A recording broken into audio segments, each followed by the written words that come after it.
Hey everybody, it's David Bruce with Film Inside. I'm really excited to be talking to you today because we are talking about Solo, a Star Wars story.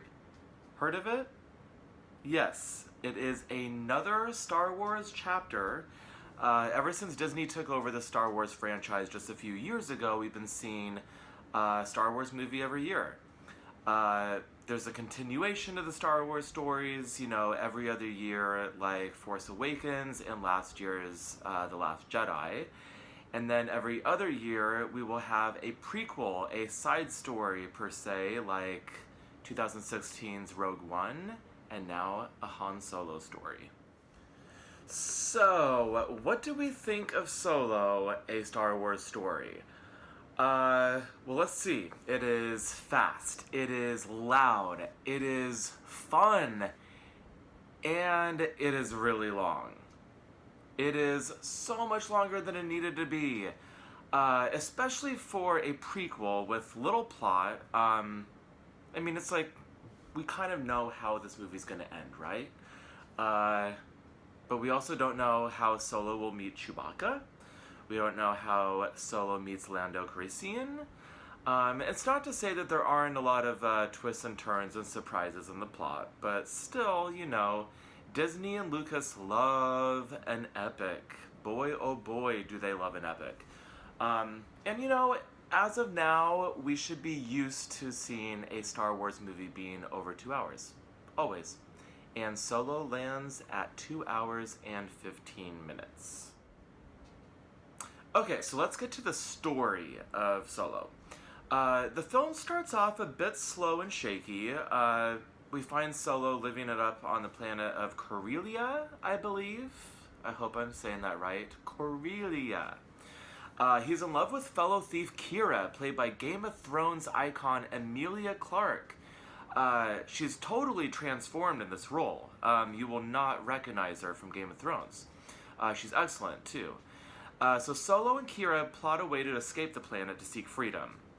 But after some complications, poor Solo is forced to enlist with the Empire, leaving Kira behind.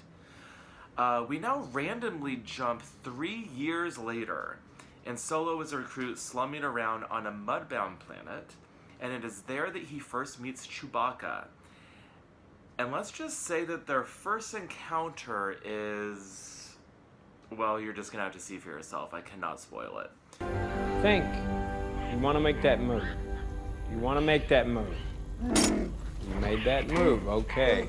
I guess I'll have to destroy that little guy. Somehow I never get bored with winning. You can't wipe them off. They're holograms. Solo also meets Beckett, played by the always awesome Woody Harrelson, and his wife Val in a blink and you'll miss it performance by Thandie Newton, who I love, who's always awesome. And she's great in Solo, for the little that she's given. So Solo teams up with a crew only to embark on a heist that goes wrong. He finds himself in debt of coaxium. I hope I'm saying that right too. Coaxium, it's a very expensive, valuable mineral that's used as fuel. And the film's bad guy desperately wants all the coaxium that he can get. The villain goes by the name of Dryden Voss and is played by Paul Bettany, who gives the film's best performance. From here on out, Solo reunites with Kira and teams up with Chewie and more to run off to steal some coaxium for Dryden.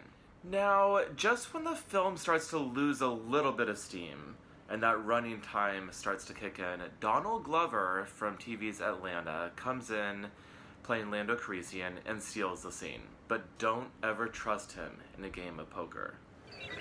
I heard a story about you. I was wondering if it's true.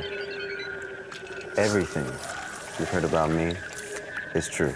Okay, so let's leave it right there for now as far as the plot goes. I don't want to spoil too much. But let's break some of this down. Ron Howard, the iconic Oscar-winning director of The Beautiful Mind, Apollo 13, Willow. Speaking of Willow, I'm a huge, huge fan. I love Willow. And I love Warwick Davis, who makes a cameo appearance in Solo, A Star Wars Story.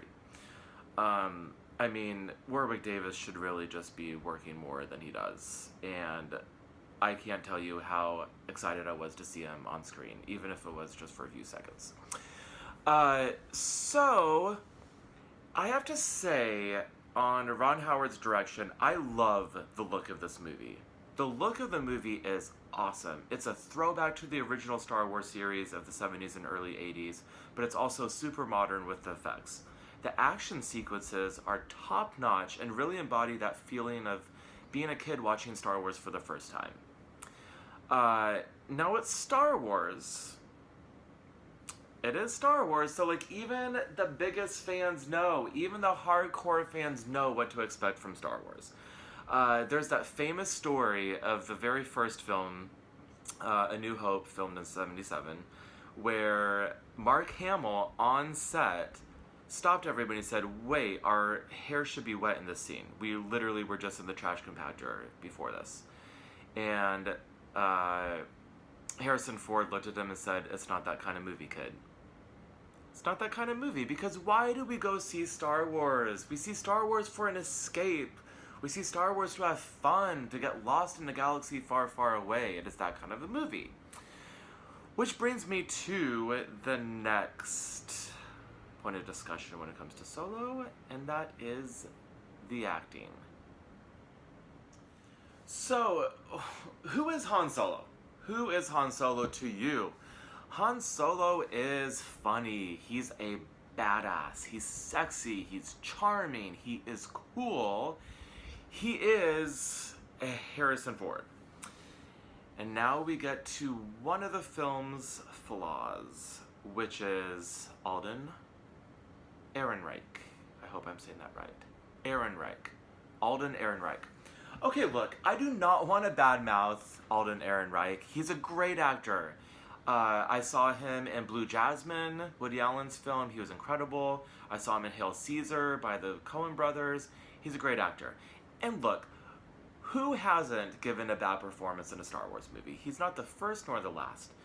Natalie Portman literally won an Oscar for Black Swan. She was nominated again for Jackie. I think she will even admit that she doesn't really want to talk about The Phantom Menace. Look at Hayden Christensen. You know, Razzie nominated performance in The Phantom Menace, and he went on to like blow my mind in Shattered Glass and Life is a House. He's a great actor. Jake Lloyd? Well, he grew up, but look, Alden is a good actor. He's just not Han Solo. It's hard to step into the shoes of a role made famous by Harrison Ford.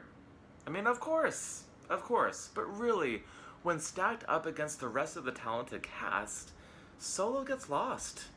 And the movie is called Solo, but he totally gets lost. Glover's Carlissian is funny and charismatic.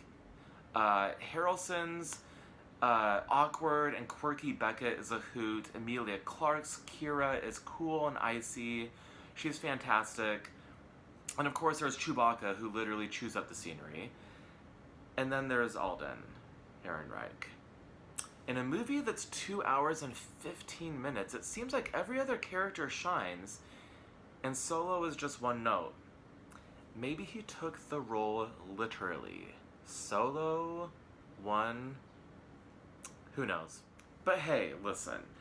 For a movie that's over 2 hours long, for a new Star Wars movie, it only has a couple flaws, and has so much more going for it. Just go see it, have fun, get some popcorn, and you'll be amazed by the action sequences. And for the hardcore Star Wars fans, there are a couple of surprises for you, but this is not a spoiler. It's not a spoiler. You can leave when the credits start rolling because there are no surprises at the very end of the credits. I tell you this because it's a long movie and you might have to run to the bathroom like I did after that large Pepsi that they give to you at AMC. Thank you. There are no surprises at the end of the trailer.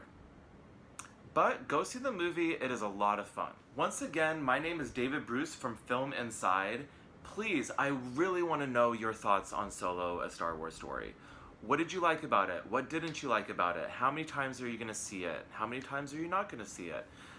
Comment in the comment section below. Also, visit our website, filminside.com, for celebrity interviews. We have some great Chewbacca impressions from the cast of Solo, and more. Please like and subscribe to us on YouTube and share our content. I'm so excited for you to see this movie and to hear what your thoughts are on it. And I can't wait to talk to you next December 2019 for the next Star Wars movie. Until then...